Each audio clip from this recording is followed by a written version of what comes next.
milaza somanam-panahy ry zareo, mieviteny no mitombo amin'ny fitiavana.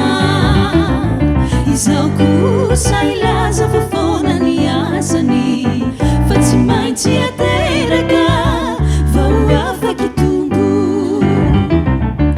Raha misy milaza somanam-panahy ry zareo, mieviteny no mitombo amin'ny fitiavana. Izao kosa ilaza fa foana ny asany, fa tsy maintsy ateraka vao afaky tombo. Ny andalandalana ny fitomboany, rehefa noraisiny ilay zanakalay.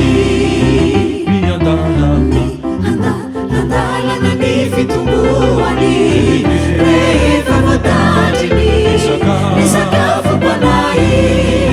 Ny andalandalana ny fitomboany, fitombona misaina fatana ny fanahy.